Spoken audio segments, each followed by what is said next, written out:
большинства потихоньку распускается весна, у нас в Арктике стоят трескучие морозы до минус 15 градусов.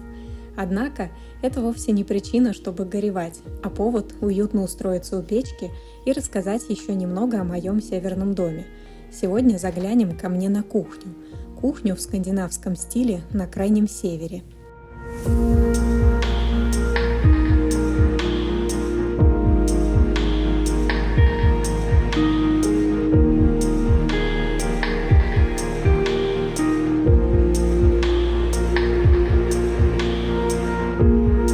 Если вы на моем канале впервые, это моя Севериата. История жизни в доме на берегу озера в русской Арктике. Добро пожаловать за полярный круг! Для меня кухня – это одно из самых важных и ответственных к проектированию мест в доме. Ситуация такова. На моей кухне иногда готовят много, а в остальное время очень много. Покушать и приготовить я люблю. Готовую еду не приветствую, да и достать ее в деревне за полярным кругом в общем-то негде. А еще в доме часто бывает многолюдно. Гости и домочадцы собираются в большую шумную компанию, поэтому это пространство используется по максимуму. О том, почему для дома был выбран именно скандинавский стиль, можно посмотреть в моем видео по ссылочке тут. В кухне также соблюдены основные правила северного стиля. Хотя стоит оговориться, их соблюдение не было результатом стремления к копированию или стилевой точности, а скорее выражением душевной склонности к порядку, практичности и сдержанности в доме и в жизни. Так появились белые стены, лаконичная кухонная мебель и спокойные оттенки с единственной глянцево-красной пузатой перчинкой в виде холодильника.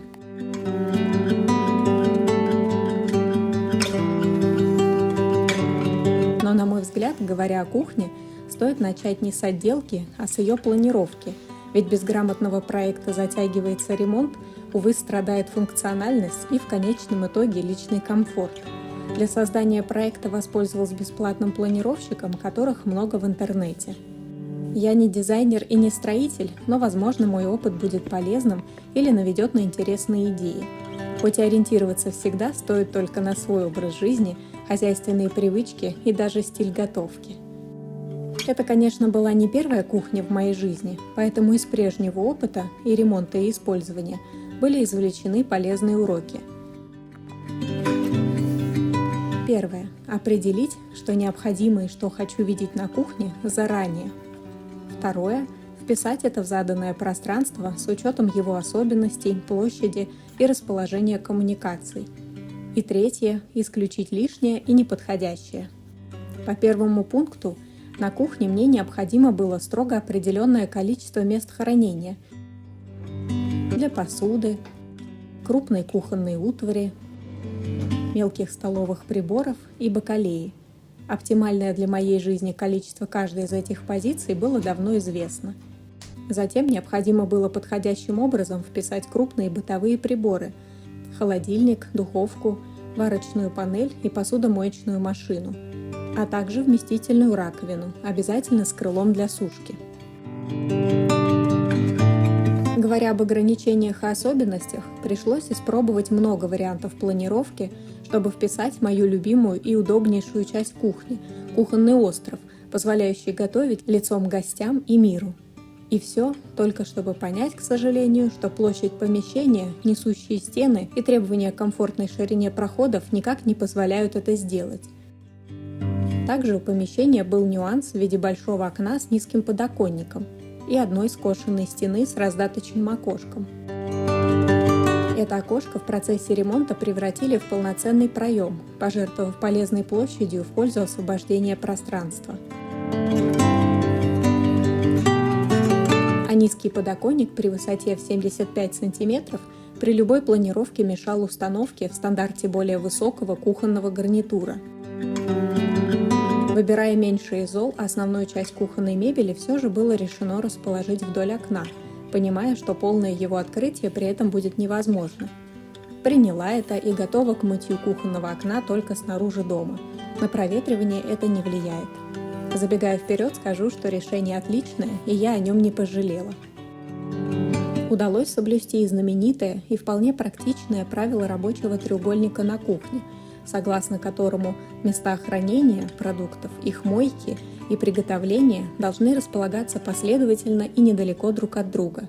Расположение сантехнических коммуникаций не позволяло приблизить мойку к холодильнику, да и расположение ее у окна у меня всегда в приоритете. Помимо соображений личного комфорта, отмыть брызги воды с окна намного проще, чем жир от приготовления пищи.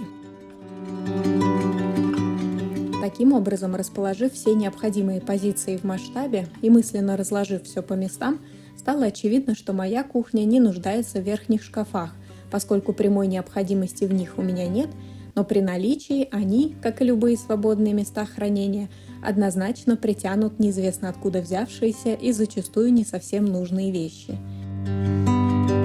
Также исключила вытяжку, поскольку из опыта не считаю ее необходимой техникой на кухне. Имея ее, вне зависимости от мощности, использовала редко и без особой эффективности, а не имея, ничуть в ней не нуждалась. При этом над плитой предусмотрено вентиляционное отверстие. А еще была необходимость найти для микроволновой печи место не на рабочей поверхности кухни и подальше от глаз, и с этой функцией помог прекрасно справиться неудобный, но неизбежный угловой кухонный каркас. Получилась этакая встройка без встройки. Готова нагибаться к ней, лишь бы не видеть постоянно.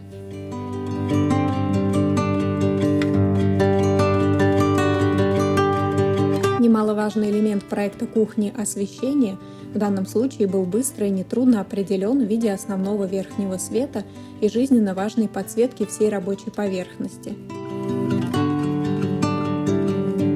Поскольку Мурманская область не газифицирована и у нас нет централизованного отопления, для отопления кухни предусмотрела электрический теплый пол.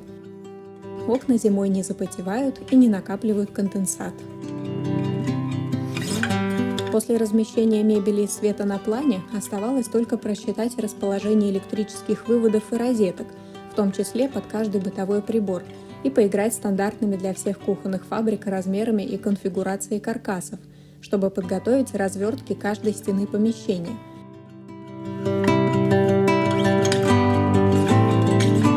И получить финальный рабочий проект с трепетом и надеждой, отданный строителям. И уже в следующем видео я расскажу в деталях об отделке и наполнении моей северной кухни и особенностях ее скандинавского стиля. Будет интересно!